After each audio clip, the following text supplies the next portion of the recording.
l'idée, c'est aussi de vous donner la parole. Et pour cela, j'accueille sur le plateau notre chroniqueur, Curtis Jean-Baptiste, qui va nous présenter la rubrique Parole aux jeunes. Dans cette rubrique, il est allé à la rencontre de différents jeunes pour connaître à la fois leurs difficultés et leurs solutions. Bonjour Curtis, bienvenue sur le plateau. Bonjour, ça va ? Ça va très bien, et toi ? Alors, dis-moi, de quoi est-ce que tu vas nous parler pendant cette chronique ? Alors aujourd'hui, je vais donner la parole à des jeunes que j'ai pu rencontrer. Ils vont d'abord, dans un premier temps, nous présenter leurs différentes difficultés qu'ils ont pu rencontrer au cours de leur parcours d'orientation et insertion professionnelle. Et dans un second temps, on verra les différents conseils qu'ils nous donnent, conseils et solutions qu'ils nous donnent pour pouvoir y remédier, pour trouver une bonne orientation et bien s'insérer professionnellement.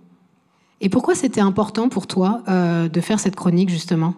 Alors c'était important pour moi de donner directement la parole aux personnes qui sont concernées directement par le sujet, parce que, étant moi-même passé par là, je sais que c'est pas forcément facile de bien s'orienter puis de trouver un métier qui nous plaît vraiment.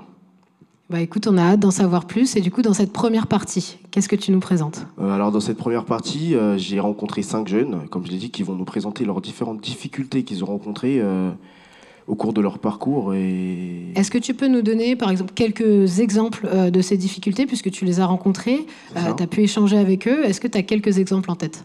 Alors la plupart, c'est vraiment une histoire de... Ils ne savent pas du tout quoi faire. Il y a ceux qui ne savent pas du tout quoi faire, ni savoir où... Ils ne savent pas où s'orienter, du coup.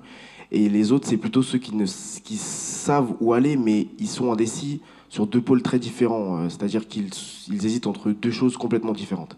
Par exemple, ils vont hésiter entre les métiers du transport qu'on verra tout à l'heure et des métiers du numérique. C'est ça, exactement. Et toi, est-ce que tu peux nous partager un petit peu ton parcours ? Parce que je sais que tu es passé par là il n'y a pas si longtemps. Comment est-ce que tu l'as vécu, justement ? Quelles difficultés tu as pu rencontrer ? Alors ouais, pour moi aussi, ça a été compliqué parce qu'au début, je savais ce que je voulais faire. Mais au final, on m'a dit que la filière dans laquelle j'étais n'allait pas avec le métier que je voulais faire, du coup. Ce que j'ai dû faire, c'est me renseigner sur un autre métier qui allait avec la filière dans laquelle j'étais pour perdre moins de temps. Et au final, j'ai fini par trouver, à force de me renseigner, de parler autour de moi, de parler avec des gens qui sont déjà dans le métier que je voulais faire. Et justement, est-ce que tu as été accompagné par des structures ou est-ce que c'est toi qui allais chercher tes propres réponses ? Comment ça s'est passé un petit peu ? Déjà, premièrement, j'ai fait le premier pas de mon côté en allant chercher sur Internet les métiers qui sont en lien avec ce que j'aime.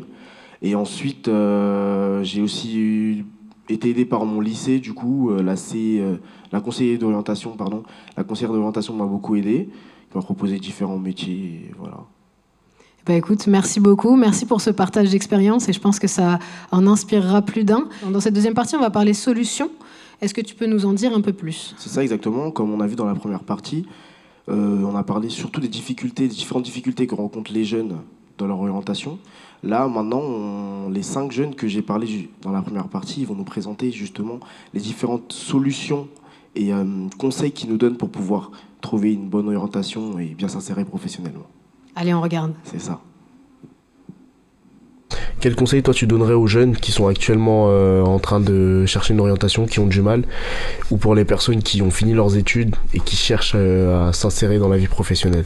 Juste, faut pas lâcher, faut pouvoir peut-être demander de l'aide. S'entourer des bonnes personnes, déjà, par rapport à ça, et de pas trop qu'il y ait trop de pression autour d'eux. Il faut se poser des questions, se remettre en question.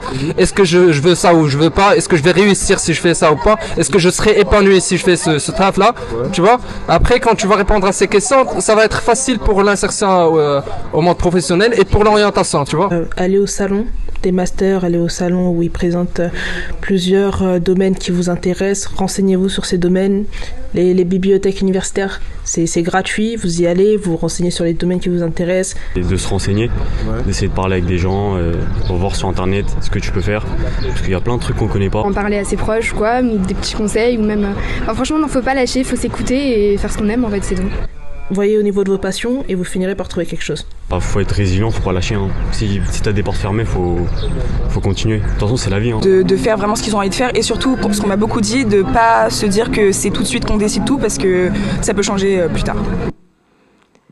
Beaucoup de bons conseils qui ont été partagés dans cette vidéo. Est-ce que toi, t'en retiens un ou tu voulais en rajouter un peut-être ?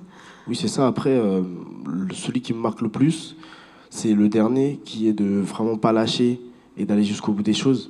C'est vraiment, même si on pense qu'on est perdu, même si au final on échoue, même si on pense avoir fait un bon choix et on échoue, c'est vraiment, faut pas lâcher, il faut aller jusqu'au bout des choses et même il faut se dire qu'un échec, c'est pas forcément la fin de tout et que le plus important, c'est d'avoir essayé. Eh ben écoute, on va se laisser sur ça. Merci encore pour cette chronique, parce que je pense que ça a donné aussi beaucoup d'inspiration. Et puis, on se retrouve tout à l'heure sur le plateau pour la conclusion de cette émission. À tout à l'heure. À tout à l'heure, Curtis.